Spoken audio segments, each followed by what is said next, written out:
Okay. Alright guys, so welcome to my new dorm. As you can see, I'm in a different setting and I'm kind of whispering because I'm scared someone's gonna hear me, but I'm in my dorm in my boarding school. It is so clean, as you can tell. I have totally not stashed away all of the opened food and unclosed food up there. No.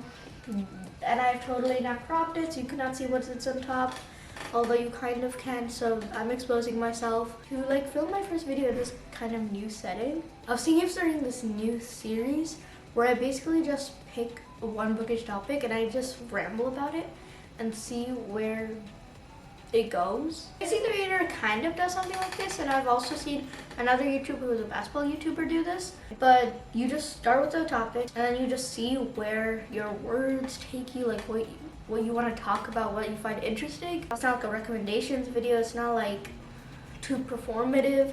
You just talk about books and have a casual conversation. So I hope you guys like this new series. This first video in this new setting will not be good. I assure you I will have a more aesthetic background very soon. But for this video, this is what we're working with before I think I'm gonna get a book cart and I might make a vlog of that. So yeah, that will definitely be cool because I do have some books here. So these are all the books I just want to read. My interview with Ahmed is tomorrow. So that's why these two books are here. These are all the books on my TBR this month. They're just books I wanted to keep with me. But definitely leave topic ideas for this series in the comments down below. And also leave name ideas because I don't know what I want to call this. I was thinking the book is Ramble, but I'm not sure about that. I asked you guys on Instagram and Twitter some ideas, and someone suggested I should talk about romance tropes. So let's just go right into it. The thing about romance tropes is that whenever we think about tropes, we think about them negatively, I feel. And I'm not really talking about romance tropes, I'm just talking about tropes in general.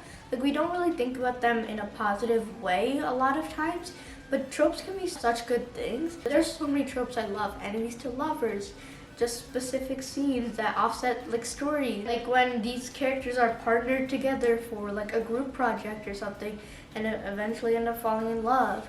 That was in All the Bright Places, and that's actually in the book I'm writing right now. And that is a trope that I absolutely love. And obviously there's a really good romance trope with enemies to lovers. But with romance tropes, it's kind of become a running meme on my channel that I do not like love triangles. And that is definitely how do I say this? It is not completely true. I do love triangles, and obviously they are a part of life. But most times they just are written so poorly. One of the characters in the love triangle just isn't supposed to be there. It's just there to complete the triangle and doesn't really add any tension to the series or the book, but it's just there to be used to create that love triangle and have a lot of filler scenes.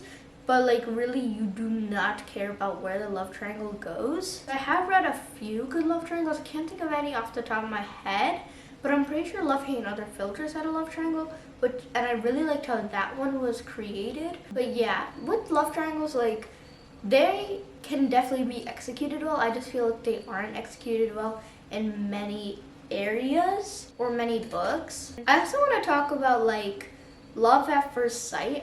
We kind of talked about this in the What If It's Us live show for the Next Chapter Book Club. So definitely head on over to the Reggie Reads channel to check out that live show. And we briefly touched on the topic of love at first sight, insta love. And it's definitely an interesting concept. So the thing I don't like about the concept, which is inherent to the trope, is how obviously looks matter, and I'm not saying that they don't. They obviously matter, and the way you dress yourself and all of that definitely shows a lot of who you are and who you want to be. And clothes matter. They show a lot. They have a lot of context.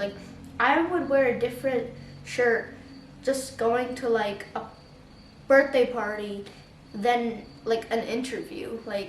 Clothes matter. Sometimes I just find it so weird how this character sees another character and then just based off of their looks, the way they look, like they haven't even talked to them, they just fall in love with them.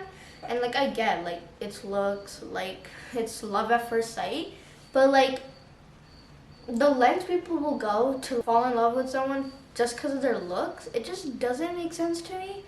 And I feel like that's employed a lot in like love at first sight, which again, it's not like a bad thing, it's a part of life, but it also cannot be like the main reason a relationship is like sustained, I guess. How would I know? I've never been in a relationship. I'm only basing this off of what I've seen in books and movies. So take everything I'm literally saying with a grain of salt. But that's my opinion on it. But with like the Insta love thing, like Troy Reads is so funny.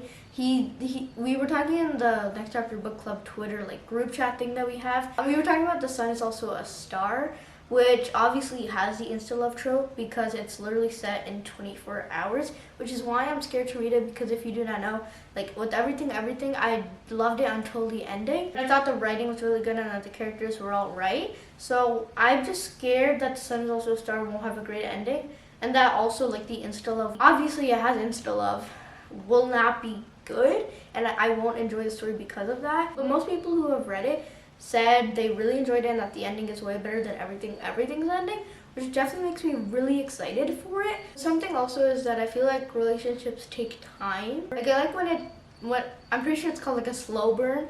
I like when it takes a while for them to like really grow up at like who each other is, what they want to be, if they'll be able to sustain living with each other every single day. And it just takes time, I feel. Every romance I've enjoyed is where like they've taken time with it. They haven't really rushed it. And that is definitely really important, because you don't want to waste like years of your life with someone who you fell in love with in like 2 months. You get what I'm saying?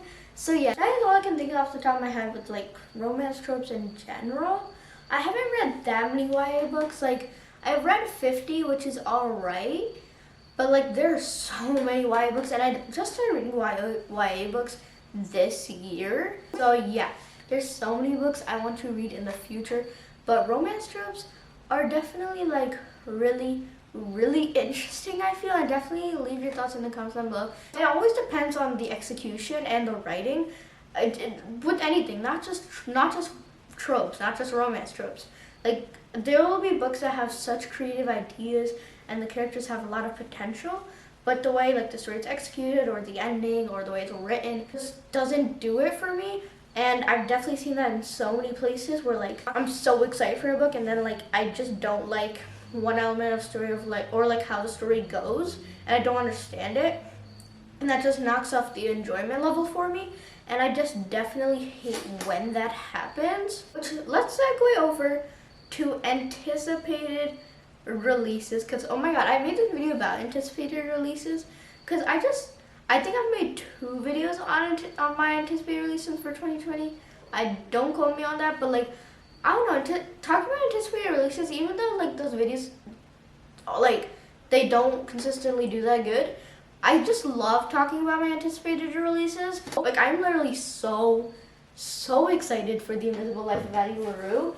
I made this entire like I was watching a Schwab interview. She like went on the Happy Writer podcast, which is this podcast hosted by Marissa Meyer, and Schwab was talking with Marissa Meyer. So if I can find it, and so obviously I can't find it because I'm a very nice person, but she was talking about like how Addie Larue is going to be like this book about how can we make a mark on the world when we'll be forgotten. And even though Addie Larue is about this person who's like immortal, since they made a deal with the devil, everyone they meet forgets them. And so like the concept behind it and like the pitch is that there's this one man who remembers her in this bookstore. But anyway, I just think it's a really like interesting question and can definitely be applied. Human existence and like the average human life is so short compared to like the timeline of humanity when you really like think about it, because humans have been on Earth for what, millions of years,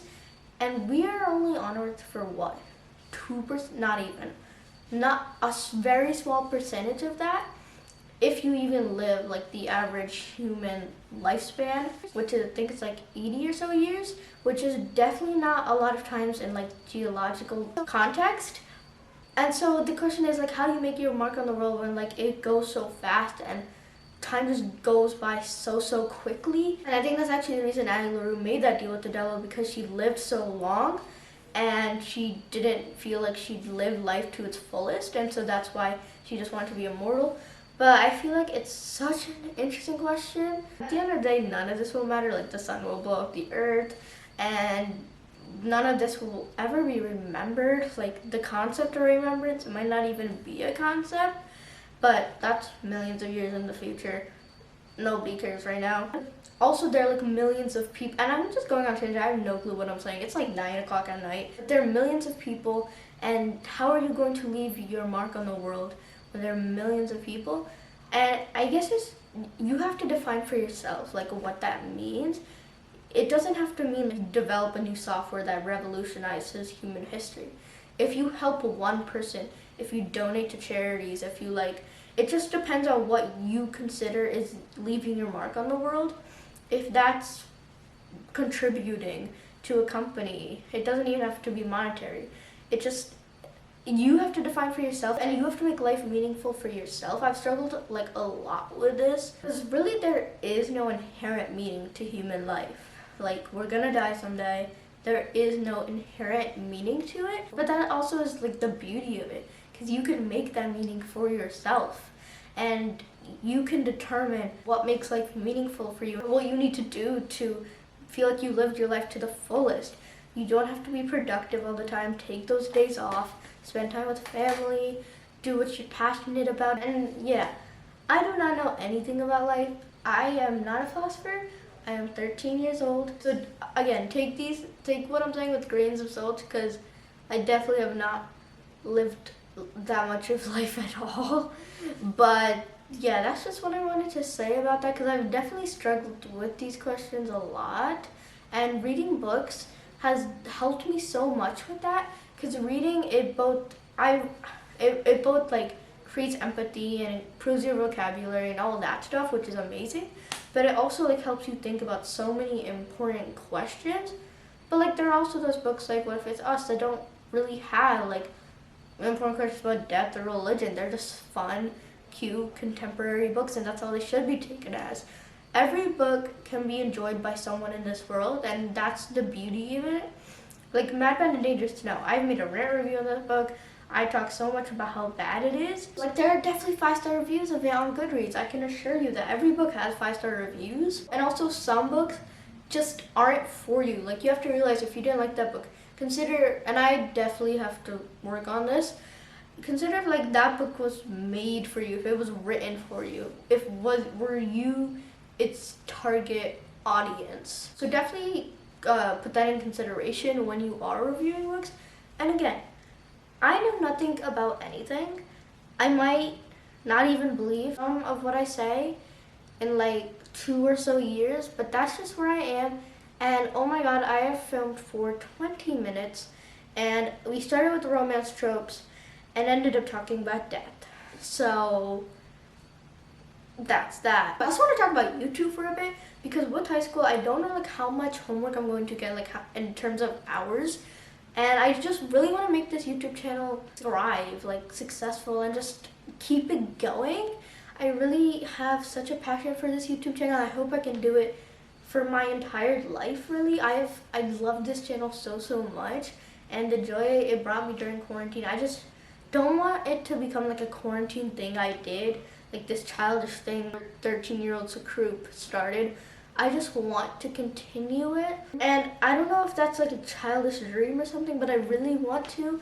I have videos scheduled all throughout September, I think like midway through October. I have this entire like notes of video ideas, some fun vlogs, some fun challenges, fun tags, just some fun ideas, like reading my subscribers' favorite books. If you're this far in the video, you have gotten a sneak peek. I asked you guys on a 350 subscriber Q&A some of your favorite books, and I think I got like 12 or so responses. So I'll definitely be reading some of your guys' favorite books next month, so definitely stay tuned for that. And also, like, I wanted to do it Tuesday and Saturday, but again, I don't know how much time I'm gonna have. So as of the moment, it's only gonna just be Tuesdays, but know that once I get into the groove of things, I will definitely go back up to 2. I will find, like, when I have time for things. I feel like Sundays will definitely be clutch, because even though I want to use them obviously for like free time and just time when I don't have school so that I can like free my brain, that's going to be a really good time to work on my videos and edit my videos and make thumbnails and all of that. I've also had this Indian readathon vlog edited since the 27th, I think, and I have not uploaded it until now because I have not made a thumbnail. Because it's 55 minutes and a thumbnail means a lot. I will probably still end up creating a bad thumbnail, but I need to get on top of that. And I also have this 45-minute book haul coming up, so things to be excited for. And also have an original book tag coming up. If you made this far, leave a book emoji in the comments, and I'll see you next time with another video. Bye. Oh yeah, also subscribe if you want to. Alright, I'm gonna go now.